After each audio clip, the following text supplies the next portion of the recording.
Alors, nous allons parler aujourd'hui des bases et des hauteurs. Il est important de savoir quelle est la base et quelle est la hauteur d'une figure pour pouvoir calculer son aire.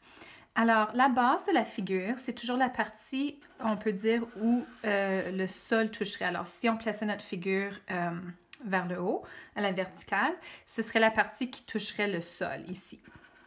Alors, c'est souvent la partie qui est vers le bas. Alors, dans le cas de mon rectangle, ce serait la base ici. Et la hauteur, c'est toujours la longueur qui est le côté qui est perpendiculaire. Alors, perpendiculaire, qui veut dire un angle de 90 degrés. Alors, dans ce cas-ci, un rectangle, c'est facile parce que tous les angles sont de 90 degrés. Alors, la hauteur serait ici. J'aurais pu aussi prendre la hauteur ici, mais j'ai choisi celle-ci dans ce cas-ci. Maintenant, pour mon triangle, ça se complique un peu.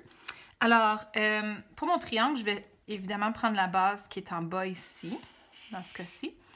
Mais pour la hauteur, on voit que dans les coins ici, je n'ai pas des angles de 90 degrés.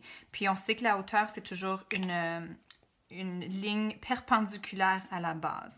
Alors, je vais devoir rejoindre le plus haut sommet de mon triangle, qui est ici, et tracer une ligne pour créer un angle de 90 degrés par rapport à ma ligne rouge ici. Alors, dans ce cas-ci, la hauteur de mon triangle serait ici, puisque j'ai créé un angle de 90 degrés comme ça.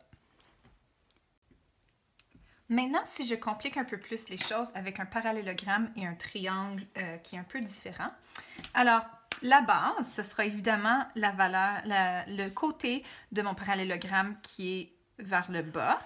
Alors, si je choisis celui-ci comme base, je vais devoir, pour trouver la hauteur, faire encore une ligne perpendiculaire à ma ligne rouge qui rejoint le plus haut sommet de mon parallélogramme. Alors, je peux vraiment prendre ma longueur, ma hauteur n'importe où dans mon parallélogramme, par exemple ici, puisque le sommet, le plus haut sommet, le plus haut côté dans ce cas-ci est là. Donc, j'aurais pu tracer ma ligne ici, ici, peu importe. Mais ce qui est important, c'est de remarquer que j'ai un angle ici de 90 degrés. Si je prends mon triangle ici maintenant, je vais prendre mon côté qui est vers le bas. Alors, si je décide que ça ici, c'est ma base. Maintenant, mon plus haut sommet, il est ici.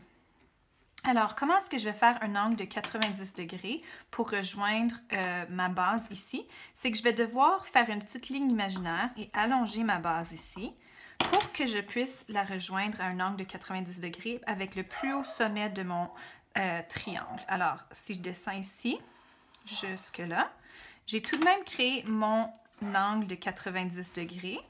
Ma base sera donc ici et ma hauteur, elle sera à l'extérieur de la figure, mais reliée à un angle de 90 degrés par rapport à ma base.